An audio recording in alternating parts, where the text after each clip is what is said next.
Gracias a vosotros, gracias a Gemma de la EMI, a ti Javier y a Maite sobre todo, porque es la que me hizo venir aquí a través de ti. Gracias a todos vosotros, porque es la primera vez que estoy con vosotros, aunque llevo muchos años en esto. No hemos coincidido, a partir de ahora supongo que...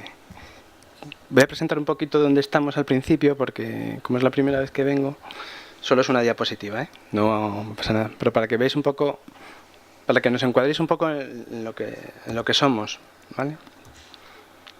Es esta diapositiva que hay aquí. Bueno, nos hemos puesto en el centro, como veis ahí, pero no quiere decir nada, es para que veáis dónde estamos. Entonces, nosotros somos un grupo asistencial del Sistema Nacional de Salud, pero a su vez somos un grupo de investigación. El grupo asistencial es pequeñito y el grupo de investigación cada vez es más grande porque hay varios investigadores principales, como María es una parte, también trabaja en mitofagia, en competencia y en colaboración, ¿vale? Somos un grupo muy colaborativo, que lo sepáis. Y como veis aquí, lo que he querido representar es cómo recibimos nosotros muestras. Porque estamos en conjunto dentro del Hospital 12 de Octubre, muy relacionados con la unidad pediátrica de enfermedades raras que coordina la doctora García Silva, y en la parte de adultos, porque estas enfermedades, aunque aquí estamos hablando con vosotros, que sois todos pacientes pediátricos, pero trabajamos también con adultos. Y entonces hay un grupo de neuromuscular que lleva muchos años trabajando en el hospital, que es importante, y también, como veis ahí, las flechas están por todos los lados. Y un grupo de anatomía patológica que también lleva muchos años de expertise en las enfermedades mitocondriales. De hecho, si veis aquí, lo que he querido poner aquí es un mapa de España que está mal hecho, por cierto, porque lo he cogido de la red. Como veis, de donde más recibimos es de la Comunidad de Madrid, pero también del resto de España, no de algunas comunidades, por las historias que ya se han hablado de las comunidades. Y como veis, todos están interrelacionados. Pueden llegar las muestras directamente a nosotros, hacia Maite, hacia los de adultos a patología, o sea que el sistema es poco sencillo, ¿vale? Bueno, y dicho esto, lo que quiero hablar un poquito es de las nuevas... Nosotros tenemos que dar siempre un poquito de diagnóstico dentro de los niveles del Sistema Nacional de Salud y de la cartera de servicios que tenemos, ¿vale? Pero dentro de eso, como somos un grupo investigador, mucha parte de nuestra investigación no es tan básica, sino que estamos muy cerca de la traslación a nivel diagnóstico. Siempre nos hemos preocupado de esto porque venimos del laboratorio central de siempre. Entonces ahí hemos tenido bastantes proyectos muy cercanos a la traslación y ahí hemos intentado mejorar las técnicas de diagnóstico. Y os voy a hablar un poquito de las últimas que hemos desarrollado, ¿vale? Tengo ahí puesto un poquito que al principio es la cadena respiratoria mitocondrial, porque siempre os he visto que mi hijo está diagnosticado con un déficit de tal, y muchos los hemos hecho nosotros. ¿Qué hemos avanzado ahí? ¿Vale? Esto ya como nos han contado, ¿verdad?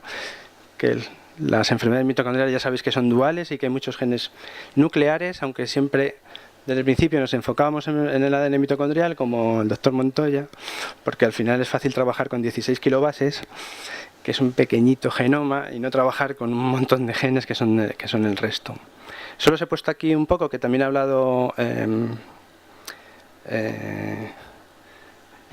que no me sale tu nombre, macho. José Antonio Sánchez, que como veis solo las proteínas mitocondriales son 1000, ¿vale? Pero hay otras proteínas que no son mitocondriales que también están mutadas y también producen enfermedad mitocondrial. Pero es una forma de ir trabajando en las nuevas técnicas. Y como veis ahí, lo que quería representar en la fotografía es que también venía del ancestro bacteriano. Como han ido perdiendo proteínas y se nos han quedado con 13 en el ADN mitocondrial. ¿En qué hemos avanzado en el diagnóstico de la cadena respiratoria? Aunque me dice José Antonio que tengo que clasificar las mitocondrias que están fragmentadas de las no fragmentadas, o las que tienen autofagia de las que no tienen, con un tamaño muestral de este tipo de músculo de 20 miligramos, creo que es imposible. Entonces hacemos la aproximación más cercana y más optimizada que podemos hacer, ¿vale? Y por supuesto, eso quiere decir que cogemos mitocondrias sanas y no sanas, y que a veces por eso tenéis niveles de déficit que están muy comprometidos y que a veces pues son difíciles de evaluar, ¿vale? Además de que las técnicas son proteínas de membrana, eso ya tecnológicamente es complicado. Pero ¿qué hemos hecho en este sentido? Hemos trabajado en el ciber de enfermedades raras, en el proyecto de investigación de medicina mitocondrial que coordino, para hacer un método consensuado entre todos los grupos que hacen cadena respiratoria, tanto a nivel diagnóstico como de investigación. Y al menos, por lo menos, intentar poder transferirnos los resultados de una manera más coordinada, ¿vale? El siguiente punto que íbamos a hablar era el ADN mitocondrial. ¿Dónde estamos y a dónde podemos ir? De 1981 se secuenció por primera vez el ADN mitocondrial. En 1988 fueron las primeras mutaciones y entonces se asoció a patología mitocondrial. Y en 2012 hay más de 300 mutaciones o delecciones identificadas. Esa ha sido la evolución del diagnóstico genético en enfermedades de ADN mitocondrial, que quiero decir a partir de ahora que siempre hablamos de enfermedades mitocondriales, pero cuando habláis aquí o habláis en otro lado, tenéis que acostumbraros a decir enfermedades del ADN mitocondrial y enfermedades mitocondriales debidas a causas nucleares, porque es todo muy diferente. Dentro del ADN mitocondrial había delecciones, mutaciones puntuales y otras alteraciones que os explicaré un poco más tarde. ¿Qué hemos avanzado en delecciones simples tecnológicamente del diagnóstico de laboratorio? Pues el método habitual es hacerlo por Sauder blot, que es lo que está ahí abajo representado, que tardamos 4 días en hacer 16 muestras, ¿vale? Entonces hemos intentado hacer una aproximación con una técnica que se llama, lo voy a decir solo con las iniciales porque si no es un poco lioso, MLPA, y estamos validando si eso se correlaciona con el Sauder blot, porque esto se tarda 2 días, ¿vale? Como veis aquí, pues esas banditas rojas significaría que hay una delección, esta banda de abajo significa que hay una molécula que no está entera.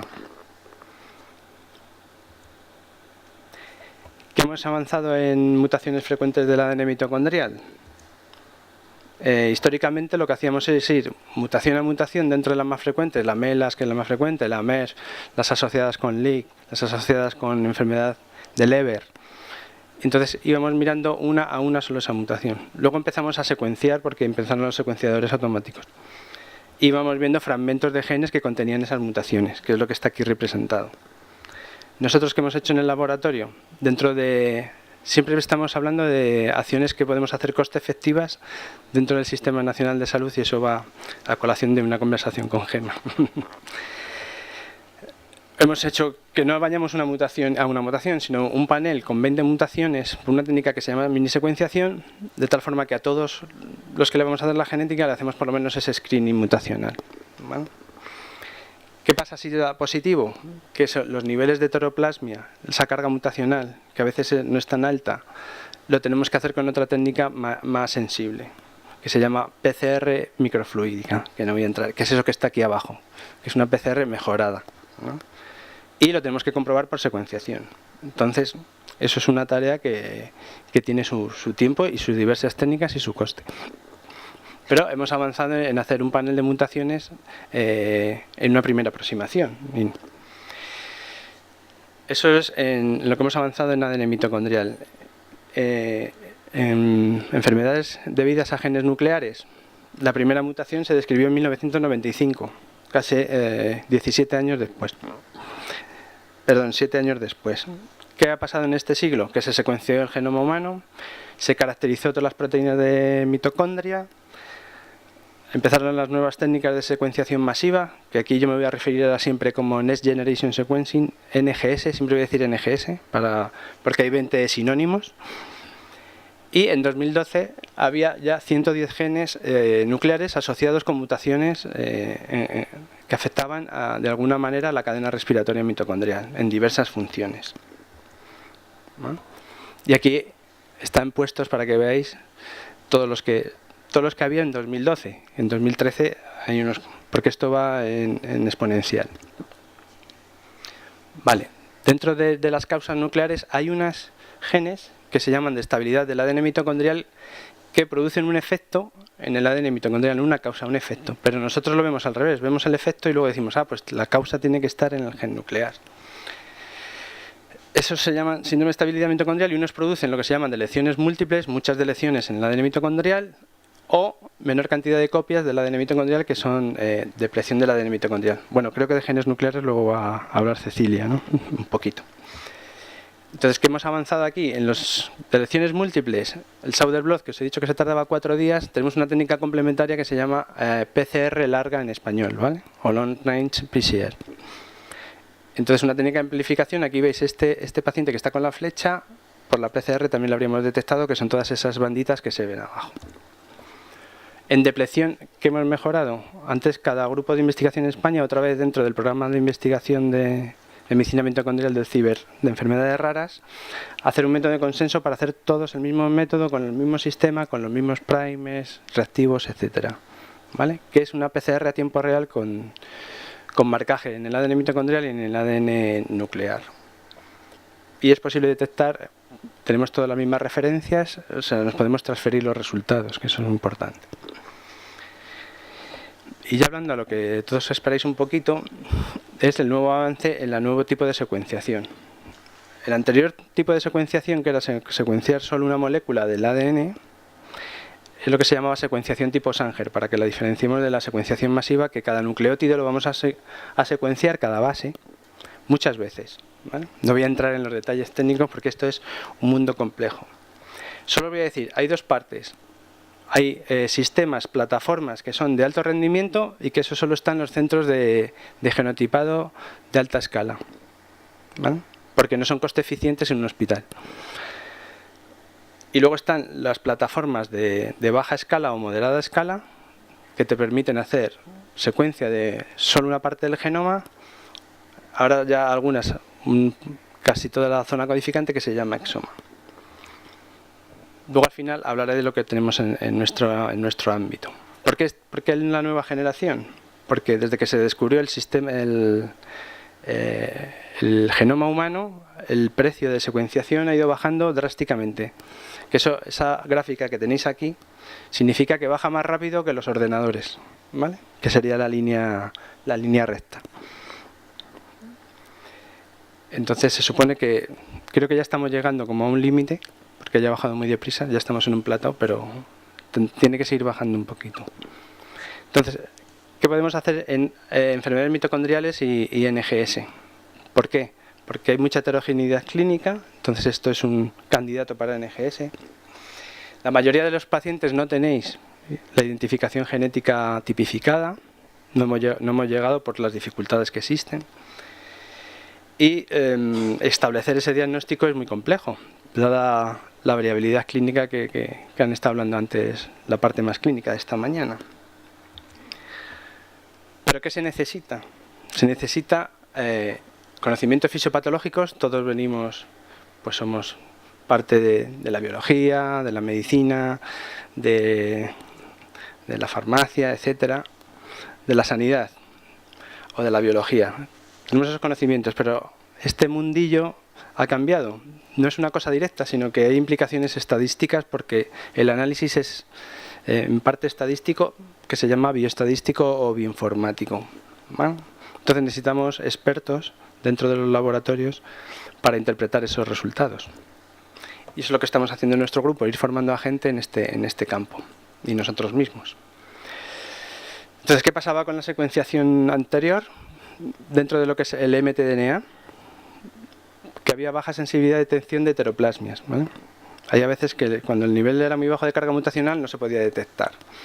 Pero a partir de 2005 se fueron activando los sistemas, las empresas privadas también podían hacer plataformas más automatizadas y se podía hacer una secuenciación siempre que existiera el dinero para ello.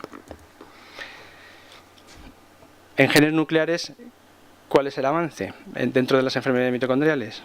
Que vamos a ir a buscar mutaciones en genes nucleares de una forma más rápida.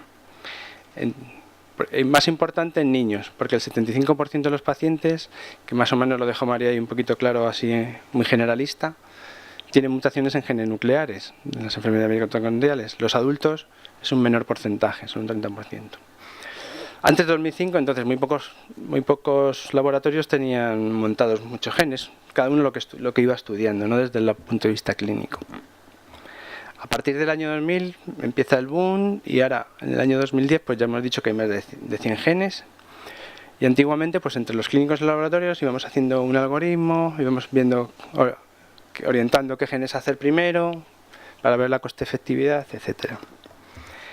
Por eso, ¿en qué va a ayudar la NGS en patología mitocondrial? Vamos a ver un poquito lo que es secuenciación de exoma, lo que es secuenciación del ADN mitocondrial, no tipo Sanger, como la que ha explicado Julio, sino por ultrasecuenciación o paneles dirigidos de genes. Uno que sería ver todas las proteínas mitocondriales, que sería el mitoexoma, o perfiles de grupos de genes si tienes otras características biológicas o ya determinadas en el paciente. ¿Qué es el exoma? Para que os quede claro, es solo el 1% del genoma. Es la parte que codifica las proteínas, ¿vale? Pero cuando haces un exoma, eso está comercializado ya. Entonces, depende de las casas comerciales, pues te incluyen otras pequeñas regiones que son importantes donde hay mutaciones cercanas a esas zonas codificantes, porque tienen implicaciones fáciles de interpretar, o en algunas zonas reguladoras. Es un poquito más que la zona codificante, ¿vale? Que eso os quede un poquito claro. Y ahora una cosa importante que os quería... Creo que este cuadro es el que os tiene que quedar muy clarito. El exoma no os va a identificar siempre la mutación, ¿vale? ¿Por qué? Pues hay mutaciones no detectadas por razones tecnológicas, es decir, hay sitios que no se captan, que no se analizan.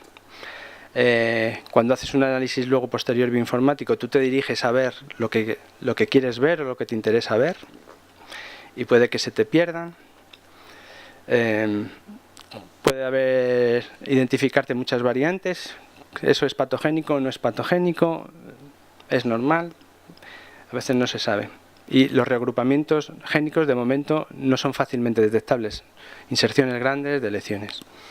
O sea, no solo puedes hacer exoma para detectar la enfermedad, ¿vale? Y otras mutaciones no son detectadas por causa genética, no tecnológicas. Los trastornos autosómicos dominantes son mucho más difíciles de detectar si no tienes información previa o no has analizado no solo al paciente, sino a sus padres. Porque tenemos que ir quitando todas las variantes. Para deciros una cosa, cuando yo analizo un exoma salen 250.000 variantes, ¿vale? Y todo eso hay que filtrarlo informáticamente. Si la herencia es compleja, que fueran dos genes que están implicados, un gen del ADN mitocondrial, un gen del ADN nuclear, eso va a ser difícil. Y de momento el ADN mitocondrial normalmente se puede capturar, o sea, se puede analizar, pero a un nivel bajo de sensibilidad todavía. Porque aunque se pone el exoma, también capta, no voy a entrar aquí en consideraciones técnicas para vosotros, pero también capta un poquito del ADN mitocondrial. ¿Vale? Entonces, ¿qué es lo que podemos hacer para el ADN mitocondrial con NGS? Mejorar la sensibilidad para detectar valores más bajos que el Sanger de la carga mutacional, es decir, detectar la mutación, aunque lo tengas a valores bajos. Eso sería bueno para analizar sangre, por ejemplo. Y es fácil, hay unas fases en este sistema de laboratorio y hay una parte que en la ADN mitocondrial es relativamente fácil porque es el sistema de PCR para tener una buena cantidad de ese ADN. Se hace con una PCR larga, como la que hemos visto antes, y entonces eso es sencillo, que hay otros, para hacer el exoma tienes que romper todo el ADN y eso es más complicado. Entonces ya existe, ¿vale? Entonces ahora lo que consiste es en homogeneizar que todas las bases esas que os he dicho, que se leen muchas veces, las 16.569 pares de bases, que las tengas lo más uniformemente secuenciadas. ¿Por qué? Porque así puedes comparar e intentar que no solo te detecte las mutaciones estas puntuales, ¿vale? La 3243AG, sino que te detecte deleciones, que es lo que viene ahí representado. Porque podríamos ver si nos falta un trozo de captura, como en la segunda gráfica comparado con la de arriba, que es un control, veis que ahí falta algo. Pero para eso tiene que estar muy bien homogenizado o hacer aplicaciones matemáticas para homogenizar. En lo que es ADN nuclear, paneles de genes, ¿cuáles son importantes en mitocondria? Por lo menos desde nuestro punto de vista de llevar mucho tiempo en el diagnóstico. Meter los genes de los síndromes estos que hemos visto de mantenimiento del ADN mitocondrial, ¿vale? cuando un paciente le hemos visto que tiene deleciones múltiples por Sauer-Blot o por las otras técnicas, o que tiene depleción por la técnica esta que acabamos de ver de PCR cuantitativa, pues directamente meterle un panel de genes con los genes conocidos, claro, que es lo que es. Que son pocos, son unos 14, y eso es fácil. Otra interés que podría tener un panel, si tenemos diagnosticados déficits aislados, pues si tenemos un panel con todos los genes que forman parte de ese complejo, más los genes que ayudan a que ese complejo se ponga ahí, pues intentar ver ese panel. O, por ejemplo, si tienes un defecto del complejo 1 más 3 más el 2 más 3, que eso te puede indicar que puede ser un déficit de coenzima Q, pues meter los genes de la síntesis del coenzima Q en un panel. Los paneles siempre son más coste efectivos. Ahora, dentro de nada, a lo mejor no son tan coste efectivos como el exoma, pero eso va a haber que ir viéndolo. Pero, como los haces tú de una manera que no voy a explicar, sino que los diseñas tú, la cobertura, que quiere decir cuántas bases secuencia y cómo la secuencia, con qué calidad, es mucho mejor que en el exoma, que tú lo haces de forma global. O otro panel interesante, pues es el de alteraciones de la traducción de proteínas mitocondriales, porque hay muchos genes implicados, o sea, por la heterogeneidad genética. Entonces meteríamos ahí de muchas rutas que existen, conocidos. Vale. Un grupo de la Universidad de Harvard hizo hace poco, en 2012, lo que llamó él el mitoexoma. Y es hacer un panel, pero con las 1000 proteínas del ADN mitocondrial. Y los resultados que obtuvo, que los he puesto aquí, para que veáis un poco lo que se detecta, en 42 niños no relacionados, o sea que no eran familiares, era cada uno de una familia, que ya tenían evidencias clínicas y bioquímicas, como lo que estamos haciendo ahora. No eran directamente con sospecha solo clínica, sino también bioquímica. O sea que ya estaban muy dirigidos a que es una enfermedad mitocondrial. Pero solo detectaron 10 del 42, ¿vale? Que eso es un 24% de los pacientes. Como veis, la frase esa que os puse, no siempre vamos a detectar la mutación. ¿Vale? ¿Y qué estamos haciendo en nuestro ámbito? Pues tenemos un proyecto para hacer cosas de este estilo en colaboración con Vall-d'Hebron de Barcelona, con un grupo de patología mitocondrial del CIBERER. También tenemos algunos proyectos también con Julio Montoya en este sentido, dentro del CIBERER. Y algunos proyectos individuales. ¿Qué pasó? Que se incorporaron a nuestra unidad de genómica del Instituto de Investigación varios de estos sistemas de baja o moderada capacidad, ¿vale? Que son esos tres. Nosotros hemos empezado a utilizar el del medio, que se llama Personal Genome Machine, PGM de Life Technologies, y que se basa en vez de medir fluorescencia como hacían los otros, eso para que os suene, pues mide el pH, que es más barato en teoría. Más barato, en teoría, ¿eh? Y luego queremos utilizar este que está aquí al lado, también de la misma compañía, que permite hacer ya exomas, ¿vale? No a gran escala, sino un exoma o 2 exomas. Pero le estamos dejando a otros grupos de hematooncología que se peguen con él, que nos lo den un poquito más trillado. Porque es más nuevo y todavía no está tan estructurado. Entonces, os voy a poner algunos ejemplos de lo que estamos haciendo y acabo con la presentación. Que no sé si voy bien de tiempo, rápido o despacito. Me faltará poco, ¿no? Si no me he pasado. Entonces, para el ADN, esto es una muestra de un ADN mitocondrial. Entonces, lo que veis ahí abajo, esto sería abajo linealizado todas las bases del ADN mitocondrial y arriba todas las veces que ha medido cada base el sistema, ¿vale? Entonces, lo que ahora estamos intentando es mejorar que mida más bases, porque contra más bases mida, más fácil es detectar niveles pequeños de heteroplasmia, ¿vale? Porque esas son solo las bases que nos la da ya con una calidad filtrada. Porque como esto es un poco aleatorio, pues a veces da bases que no son. Pero cuando ve que tiene un problema, esas no las cuenta, ¿vale? O sea, que haya quitado un montón. Y esto sería todas las variantes que nos ha dado un paciente, para que no. Entonces nosotros ahí tenemos una cosa que se llama algoritmo bioinformático que hemos diseñado para que nos dé siempre las mutaciones frecuentes, estén o no presentes, para que no se nos pasen esas por lo menos. Y luego tenemos otro algoritmo para que nos señale cuando sale, este no es un mutante, ¿vale? Este es un normal, solo tiene variaciones benignas, para que nos resalte cuando da una mutación en heteroplasma o en hemoplasma, ¿vale?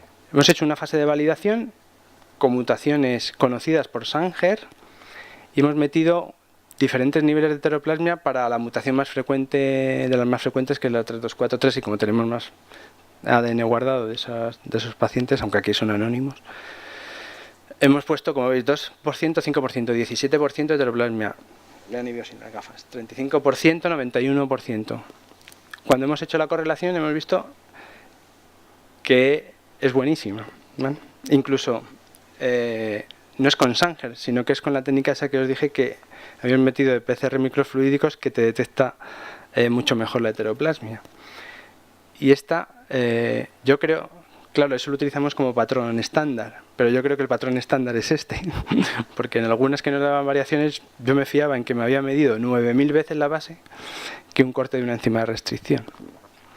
De hecho, todas las detectó incluso pequeñas delecciones, o sea que dentro de nada daremos la siguiente fase, que será probar algunas muestras que tenemos, y de ahí intentar dar el paso y convencer a la administración de que esto es muy importante y que lo financie, que será muy difícil. Dentro del Sistema Nacional de Salud, siempre hablo, ¿eh? Esto es un proyecto, entonces, es así. Hemos hecho también un panel de los genes estos que decíamos del mantenimiento del ADN mitocondrial, ¿vale? Porque teníamos muchos pacientes con deleciones múltiples y con depleción. Bueno, muchos, relativamente muchos, ya sabéis que no sois tantos. Entonces hemos metido los genes, y esto se hace con otra técnica, no amplificamos con la PCR, sino que se hacen muchas PCRs que se llama PCR multiplexada, para binar todos los genes, ¿vale? Todos los genes en trocitos, porque estos trocitos son muy pequeños el sistema. Hemos metido también para validación de los pacientes que teníamos mutaciones con genes. No teníamos todos, pero bastantes, entre los dos grupos, Barcelona y Madrid. E incluso aquí ya una ilusión que me dio es que teníamos un falso, bueno, luego lo vimos después, teníamos un falso negativo en un gen de la POLG. Teníamos un heterocigoto y con esta técnica vimos la otra mutación. Entonces eso ya me puse así, de contento, ¿no? ¿Vale? ¿Y qué estamos en desarrollo? Estamos muy avanzados en un panel de genes, el que está ahí abajo, de dinámica mitocondrial y traducción de proteínas mitocondriales, porque ahí hemos visto que la heterogeneidad clínica es inmensa. Entonces es un poco ir a no pensar, ¿vale? Ya sé que mi capacidad ya intelectual va a disminuir un poco, pero es decir, vamos a ver, están saliendo muchos genes, entonces hemos dicho, vamos a ver, porque ahí puede que sea rentable hacer esto, ¿vale? Y lo hemos hecho con otra técnica que no es la de Life Technology, sino que le hemos metido otra técnica que se llama Alloplex, pero que no voy a explicar, que puedes meter más genes, aunque luego lo haces en el sistema de Life Technologies. Y también estamos preparando un panel de genes nucleares del complejo 1, porque son muchos genes, tanto de ensamblaje como estructurales, son 48, entonces ir uno a uno es casi imposible detectar las mutaciones. Lo hemos hecho en un proyecto hace muchos años y era muy poco rentable. Y es mucho más barato, por gen, no en global, por gen.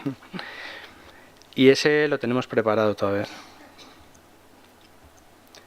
¿Vale? Y también trabajamos en secuenciación de exoma, pero el exoma lo que hacemos es externalizarlo dentro de un proyecto, porque eso lo tenemos que hacer con los sistemas de alta capacidad.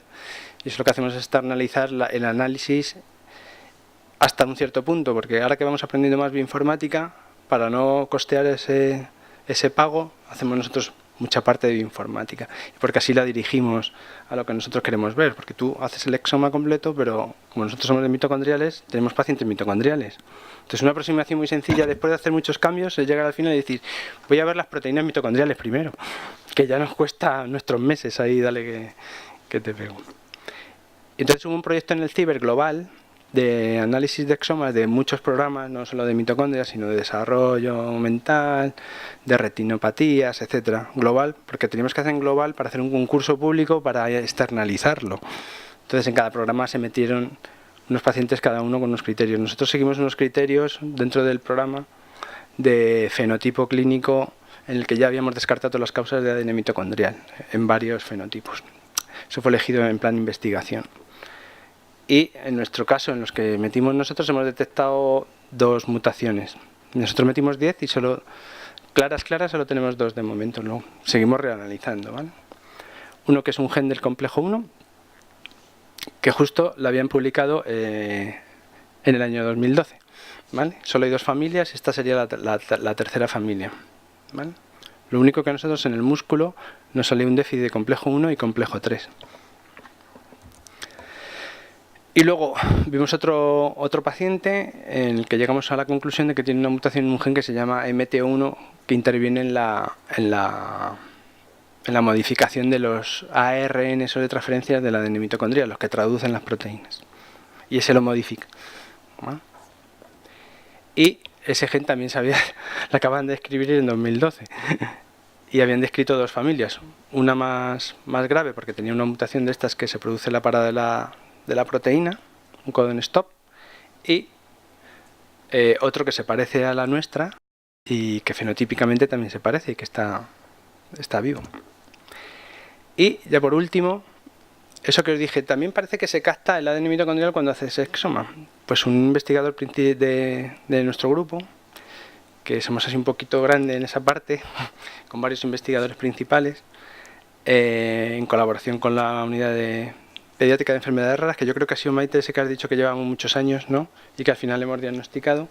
Le fuimos a hacer el exoma porque ya creíamos que eran genes nucleares. Ese es otro. Pero cuando se hizo el análisis bioinformático no salía y salió un papel, un paper, un artículo en el que decía tecnológico, en el que veían que se podía captar el ADN mitocondrial. Y gente de parte de los que llevo yo de investigación con este investigador que se llama Paco Martínez Azorín, se fijaron ahí bioinformáticamente y llegaron a detectar la mutación. ¿Vale? Lo que pasa es que el nivel de cobertura, o sea, el nivel de las veces que se había secuenciado era muy pequeño. Luego hubo que comprobarlo que eso era realmente así. Fue un poco casualidad, pero que el exoma al final puede que, si se mejora, sirva para todo esto. Y esto todo se hace a través de estos proyectos, que nosotros ahora pues siempre tenemos una parte sobre todo de fondos públicos, que siempre hemos sido así. Hay que dar muchas gracias al Instituto de Salud Carlos III porque saca convocatorias dedicadas a sanidad y a proyectos de traslación. Y también tenemos algún proyecto privado de bajo coste de la Fundación Mutua Madrileña. Y eso es lo que os quería contar. Muchas gracias.